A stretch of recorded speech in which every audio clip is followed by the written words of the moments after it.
So hi, my name's Connor. And I'm Philip. Today we're going to be focusing on the shot put, and we are specifically focusing on the glide technique. The glide technique can be divided into 4 distinct phases. We're going to be using the whole method of coaching to teach each phase. We've invited 3 athletes to join us as we analyse the biomechanics of the throw and provide video feedback. Alright guys, we're going to run through the shot put, the main teaching points of it. Okay, it can be divided into 4 phases, so we'll look at one at a time.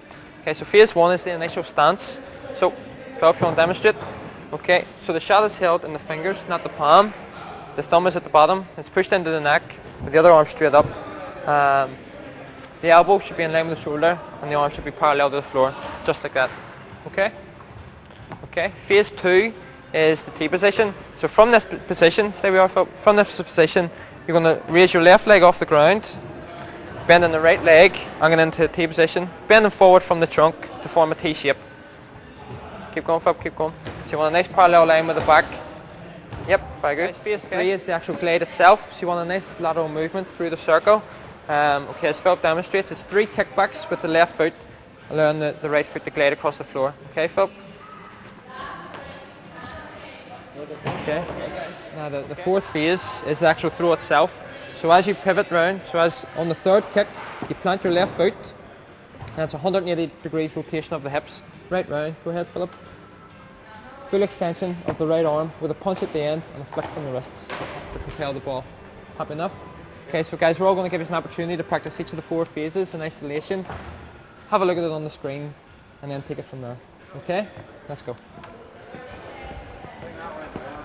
Huh?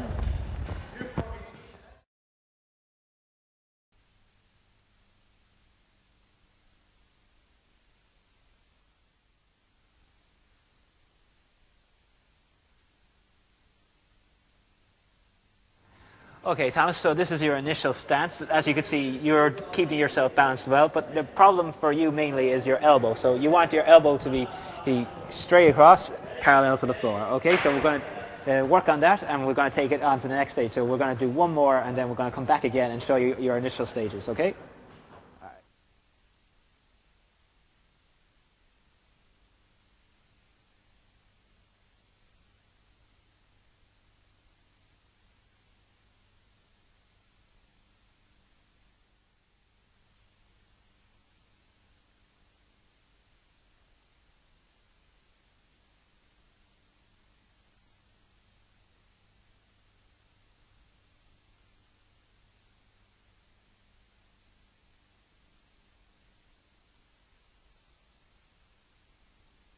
Okay, Thomas, so after our second attempt, you can see the major improvement you have here. So first attempt, elbow wasn't properly right, wasn't parallel to the floor.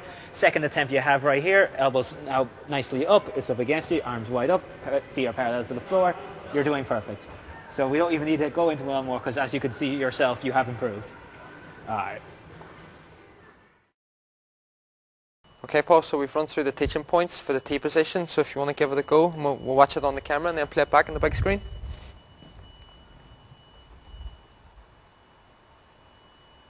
Okay, comfortable enough with that? Okay, so we'll go and have a look at see what it looks like on the big screen. So as you can see, this is your T position on the big screen here. You're not quite getting down vertical enough, you're quite inclined here. You want to be down lower and into the actual T position. So what you're going to need to do to achieve that is just bend a bit more in the knee and just come right lower down. It'll give you a good centre mass. Also from this you see you're a wee bit shaky. Let me just play it on a wee bit here. Okay, you can see as you go down into it, you're a wee bit shaky. That can be due to weakness in the quad muscles and maybe the calf. So some good leg exercise will help strengthen you up there, as well as some core exercise to strengthen the core. Okay, so we'll review the teaching points. We'll go and give it a go, trying to get down nice and low. We'll take it from there. Okay? Okay, Paul, so we'll see where we went wrong over on the big screen there. So we're going to try and get a nice lower position, lower centre of mass, and a good bend in the knee. So we'll try it again now.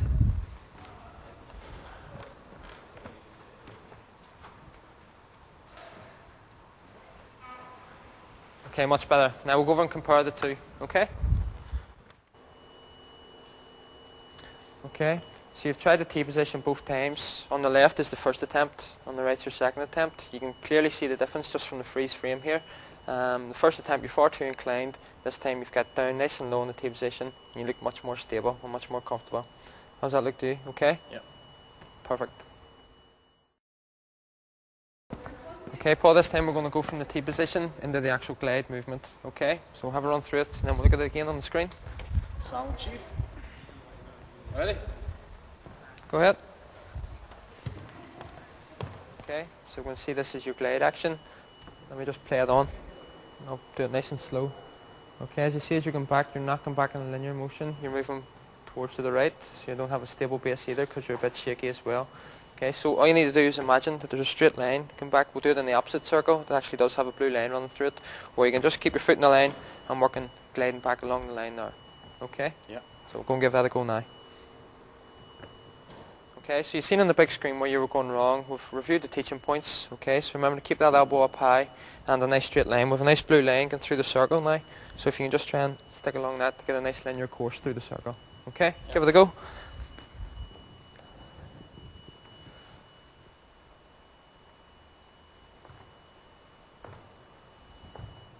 Okay, much better, looked much better. So we're going to go and compare it now. We'll compare your mistakes to that much better looking one. Okay. Okay, so you've done the glide both times. I'm just going to bring it up on the split screen here. Okay, Paul, so the first time you see on the left here, that's the incorrect way of doing it, where you were going off in one direction. Here on the right, now you can see it's perfect. You're going back in the straight line. It's a nice linear motion, and it should give you a good throw. Okay? Okay, so now after doing those first three phases, we're now going to work on the final stage, which is the throw. So we're going to get to have a go at it and see how it turns out. So you ready? Yep. All right.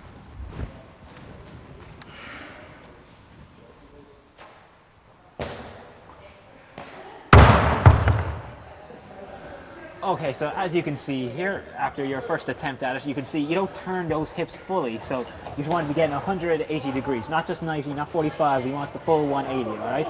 So when you're getting the full 80, I want you to actually push out more so you have more from follow through so that you're actually getting more off, okay? So we're going to try one more time to see how we improve. We work on what we've done, and we'll actually get out there and do a proper one, okay? Okay, so after we've just seen from the video analysis there that we need you to spin those hips more 180 and follow more through. So we're going to try it again. Spin those hips, follow through. Spin those hips and follow through.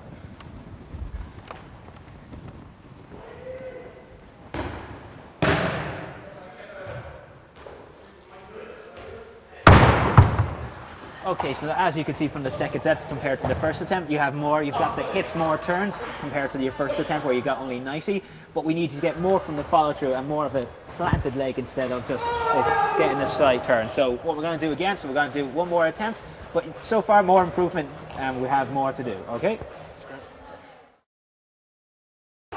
Alright guys, so we've practiced each of the phases in isolation. We're going to go and put them all together and then look at the complete movement up on the big screen and then just compare to each other. Okay? Yep. Away we go. Alright, there, so as you can see lads, there's all three of you doing your position. So there we have stage one, both balances well. Second stage, the T-shape, you have it all bent down. Third stage, you have the elbows locked. Fourth stage, there you have the throw and everything looks good lads. I think we're ready to actually go out there. So you right? Okay, now we're just going to review some of the key teaching points of the shot put. For phase one, it's important that the shot's held in the fingers, not the palms, and that the elbow's in line with the shoulders. Phase two, we want a low centre of mass. Phase three, we want to have a linear movement through the circle. And finally, phase four, we want full rotation of the hips at 180 degree angles. And that's the biomechanics of the shot put.